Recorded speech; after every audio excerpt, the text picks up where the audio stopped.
நம்ம இன்னைக்கு பண்ண போகிறது ஒரு டேஸ்டியான இன்ட்ரெஸ்டிங்கான ஆனால் ரொம்ப சிம்பிளான ஒரு டிஷ். கும்பகோணம் ஸ்பெஷல் கடப்பா பண்ண போகிறோம். இந்த கடப்பான்னு பேரை சொன்னாலே இந்த கும்பகோணம் காரங்களுக்கு பயங்கர ஒரு ஒரு என்ஜாய்மெண்ட் வரும், ஒரு ஹாப்பினஸ் வந்துடும். ஏன்னா அது அந்தளவுக்கு க்ளோஸ் டு த ஹார்ட் அவங்களுக்கு. ஒரு ஆட்களுக்கும் ஒரு ஸ்டைல் இருக்கும், எல்லாமே செம டேஸ்டியாக இருக்கும். இன்றைக்கி நான் ஏன் ஸ்டைலில் கும்பகோணம் கடப்பா பண்ண போகிறேன். பண்ணுறது ரொம்ப சிம்பிள். இந்த கும்பகோணம் கடப்பாக்கு என்னென்ன பொருட்கள் தேவைன்னு நம்ம பார்த்துடலாம்.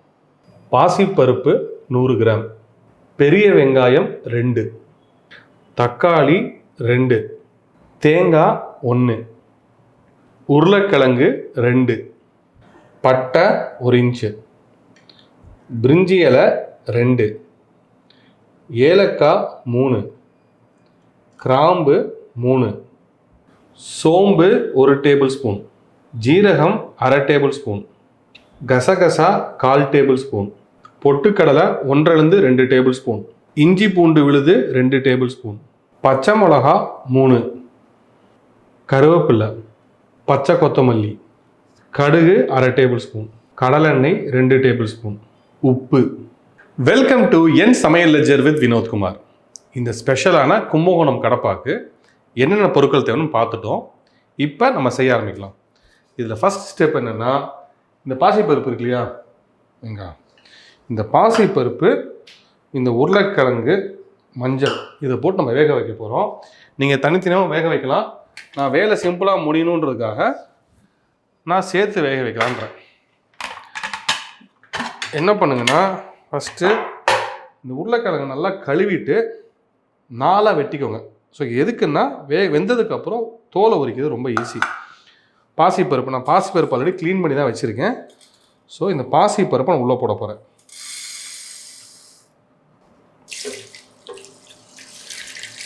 இது ரஃப்லி இந்த 100 கிராம் பாசிப்பருப்பு போட்டிருக்கேன் இல்லையா, ஒரு 200 ml தண்ணி ஊற்றுங்க. வேணும்னா ஜாஸ்தியும் ஊற்றிக்கலாம். அதுக்கப்புறம் மஞ்சள் தூள் நீங்கள் இப்போயும் போடலாம், இல்லைனா நீங்கள் இந்த கடப்பா பண்ணுறப்பையும் இந்த டிஷ் பண்ணுறப்பையும் போடலாம். நான் இப்போயே வேகிறப்பையும் போட்டுருவேன்.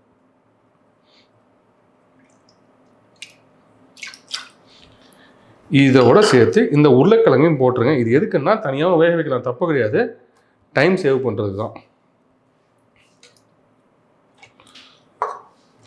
இதை போட்டுட்டு அடுப்பு ஆன் பண்ணிவிட்டு ஒரு 2 விசில் இது வெந்துடும். இது வரைக்கும் கொஞ்சம் வெயிட் பண்ணுங்கள். அதுக்கப்புறம் அடுத்த ஸ்டெப்பை நம்ம பார்க்கலாம். இப்போ இந்த பாசிப்பருப்பும் உருளைக்கிழங்கும் ஒரு 2-3 விசில் வந்துருச்சு. நான் ஸ்டீம் போடுற வரைக்கும் வெயிட் பண்ணலாம். இப்போ நம்ம மெயின் டிஷ்ஷை பண்ண ஆரம்பிக்கலாம். அடுப்பு சூடானதுக்கப்புறம் ஒரு 2 டேபிள் ஸ்பூன் கடலெண்ணெய். நீங்கள் ரிஃபைண்ட் ஆயில் வேணாலும் யூஸ் பண்ணலாம். நல்லெண்ணெய் யூஸ் பண்ணாலும் கசக்க ஆரம்பிச்சிடும்.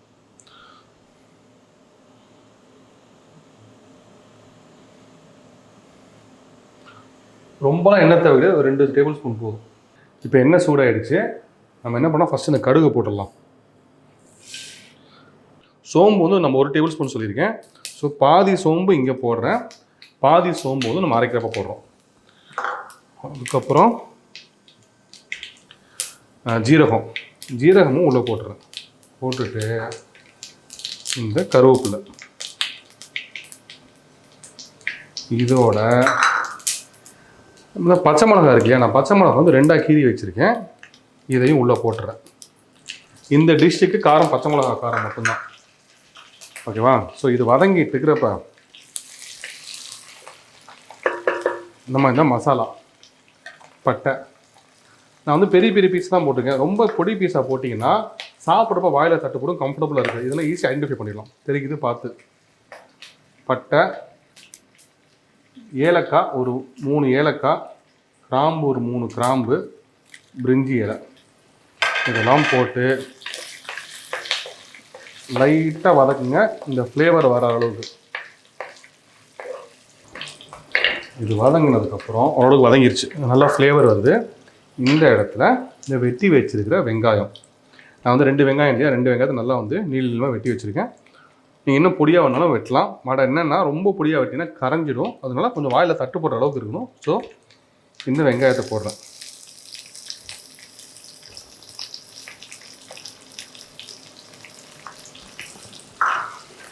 இது லைட்டாக வதங்க ஆரம்பிக்கட்டும். அதுக்கப்புறம் நான் என்ன பண்ணுன்றதை நான் சொல்கிறேன். இந்த வெங்காயம் வதங்குற டைமில் நம்ம என்ன பண்ணோம், தேங்காய் அரைச்சி எடுத்துக்கலாம். தேங்காய் வந்து நான் ஒரு மீடியம் சைஸ் தேங்காயில் ஒரு மூடி எடுத்துருக்கேன். நீங்கள் பெரிய தேங்காய் இருந்தால் இந்த குவான்டிட்டியை கம்மி பண்ணிக்கோங்க. ஸோ இந்த தேங்காய் இதை போட்டுக்கிறேன். நீங்கள் துருவியும் எடுத்துக்கலாம், துருவி எடுத்து அரைக்கலாம், பிரச்சனை கிடையாது. பொட்டுக்கடல, இந்த பொட்டுக்கடல அந்த ஒரு மைல்டு ஸ்வீட்னஸும் கொடுக்கும், டெக்ஸ்சரும் கொடுக்கும். கசகசா நீங்கள் ஊற வச்சும் பண்ணலாம். ஊற வச்சா ஈஸியாக அரைப்படும். பட் நம்ம குவான்டிட்டி நிறைய இது ஈஸியாக அரைப்பட்டுரும். அதே மாதிரி இந்த பாதி சோம்பு சொன்னியா, 1 டேபிள் ஸ்பூனில் 1/2 டேபிள் ஸ்பூன் சோம்பு.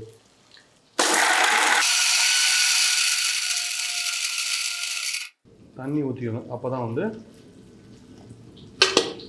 நல்லா நைஸாக அரைப்படும்.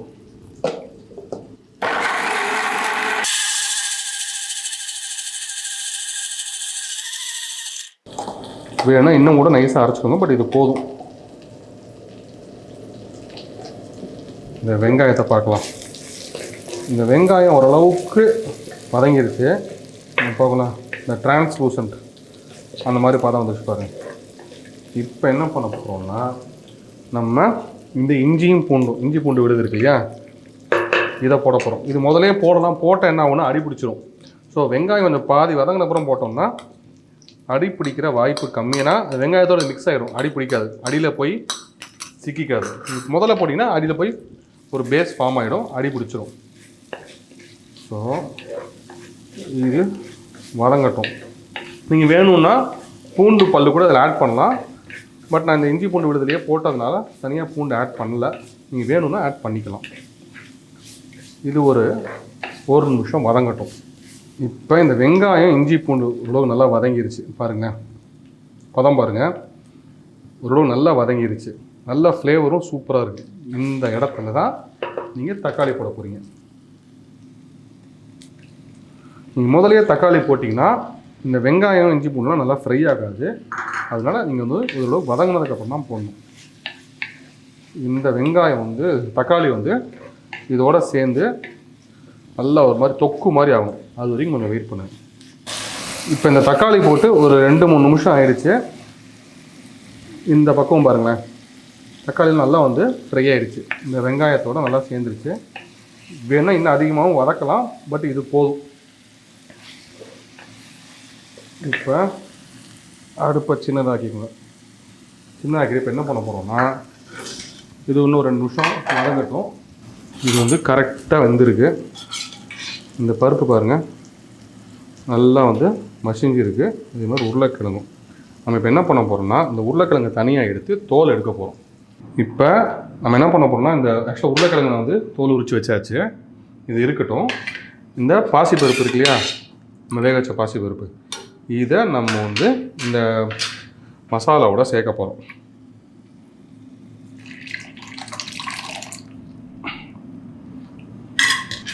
இது ஓரளவுக்கு மிக்ஸ் ஆகட்டும்.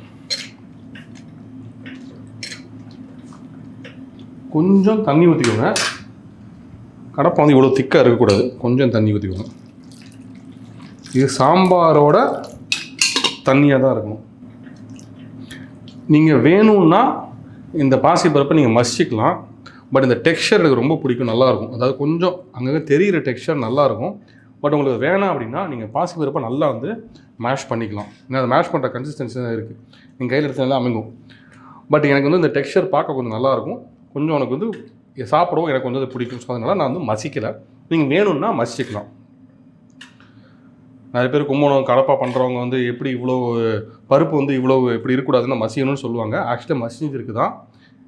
வேணும்னா நீங்கள் இன்னும் வந்து மேஷர் வச்சு பண்ணிக்கலாம். இது ஒரு கொதி வரட்டும், அது வரைக்கும் வெயிட் பண்ணுங்கள். அதுக்கப்புறம் நம்ம வந்து இந்த தேங்காயை ஆட் பண்ண போகிறோம். இப்போ ஓரளவுக்கு இது சூடாக ஆரம்பிச்சு இந்த இடத்துல என்ன பண்ண போகிறோம்னா, நம்ம அரைச்சி வச்சுக்க அந்த தேங்காய் விழுது இருக்கு இல்லையா, தேங்காய் கசகசா பொட்டுக்கல்ல, இதை வந்து உள்ளே போட போகிறோம். இது ஃப்ளேவரும் கொடுக்கும், கொஞ்சம் திக்காகும், டேஸ்ட்டு செமையாக இருக்கும்.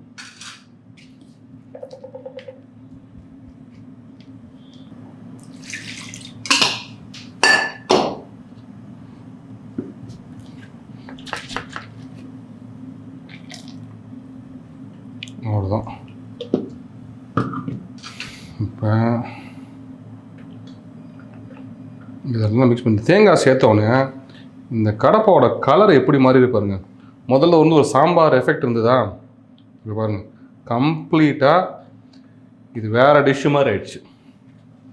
அதுதான் இந்த கடப்பாவோட ஸ்பெஷலே. தேங்காய் வந்து இது கம்ப்ளீட்டாக மாற்றிடும். இதில் மெயின் விஷயம்னா தேங்காய் நல்லா நைஸாக அரைச்சிருக்கணும். நீங்கள் வந்து ஒரு திப்பி அரைச்சிங்கன்னா இந்த டிஷ்ஷு கம்ப்ளீட்டாக டெக்ஸ்சரே மாறிடும். இந்த கடப்பாக்கு எந்த அளவுக்கு உப்பு, எங்கேயுமே உப்பு ஆட் பண்ணல, இப்போ தான் ஆட் பண்ண போகிறோம். இந்த கடப்பாக்கு எவ்வளோ உப்பு தேவையோ அந்த உப்பை ஆட் பண்ணிக்கோங்க. கம்மி ஆட் பண்ணிவிட்டு வேணும்னா நீங்கள் அதுக்கப்புறம் ஆட் பண்ணிக்கலாம். ஏன்னா இது வந்து உள்ளே போய் வேகணுன்ற மாதிரி எதுவுமே கிடையாது, எப்போனாலும் ஆட் பண்ணிக்கலாம்.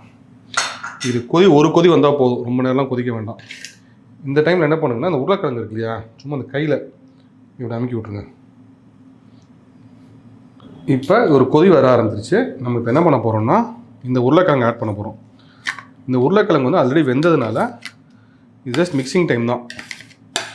நீங்கள் உருளைக்கிழங்கு போட்டு இந்த தேங்காய் ஆட் பண்ணலாம், தேங்காயை போட்டு உருளைக்கிழங்கு ஆட் பண்ணலாம், பெருசாலாம் ஒன்றும் டிஃப்ரென்ஸ் வராது.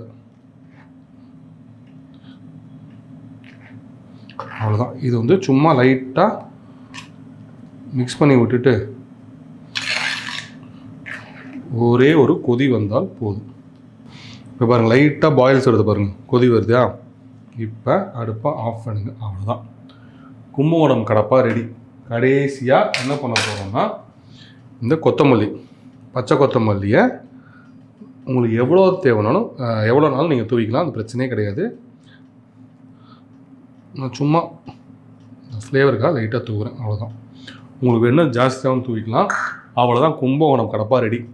இந்த கும்பகோணம் கடப்பா வந்து ரொம்ப வெர்சடைல், எல்லாத்துலேயும் தொட்டு சாப்பிட்லாம். இட்லி, தோசை, சப்பாத்தி, இடியாப்பம் ரொம்ப சூப்பராக இருக்கும். நான் இன்றைக்கி இதை டேஸ்ட் பண்ணிவிட்டு உங்களுக்கு இந்த கும்பகோணம் கடப்பா எப்படி இருக்குன்றதை சொல்கிறேன். நான் இப்போ இந்த கும்பகோணம் கடப்பா பார்க்கவே அவ்வளோ சூப்பராக இருக்குது, டேஸ்ட்டும் கண்டிப்பாக நல்லாயிருக்கும். இந்த கும்பகோணம் கடப்பாவை நான் வந்து நல்ல இட்லியோட சேர்த்து சாப்பிட போகிறேன். நான் பயங்கர எக்ஸைட்டடாக இருக்கேன். ஏன்னா வந்து இந்த கும்பகோணம் கூட ரொம்ப பிடிக்கும். அந்த இட்லியோட சாப்பிட்றப்ப சொல்லவே வேண்டாம், கண்டிப்பாக டேஸ்ட்டு சூப்பராக இருக்க போகுது. நான் இதை தொட்டெலாம் சாப்பிட போகிறதில்ல, இது அப்படியே மேலே ஊற்றி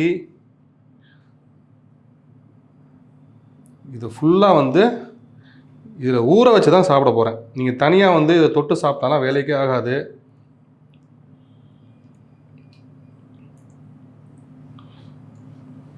இட்லியே கண்ணுக்கு தெரியக்கூடாது, அந்த அளவுக்கு இந்த கடப்பா ஊற்றணும். இப்போ இதை நான் வந்து சாப்பிட போகிறேன்.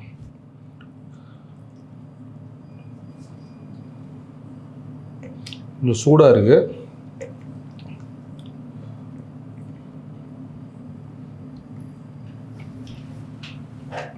ஆஹா,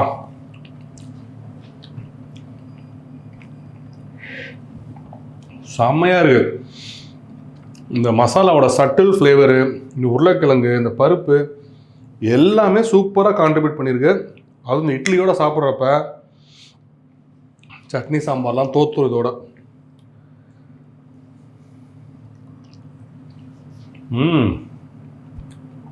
அல்டிமேட். இதே மாதிரி நல்ல ஸ்பெஷலான டிஷ்ஷஸாக நீங்களும் சமைங்க, நல்லா ஹாப்பியாக என்ஜாய் பண்ணி சாப்பிடுங்க. இப்போ நான் என்ஜாய் பண்ணி இதை சாப்பிட போகிறேன்.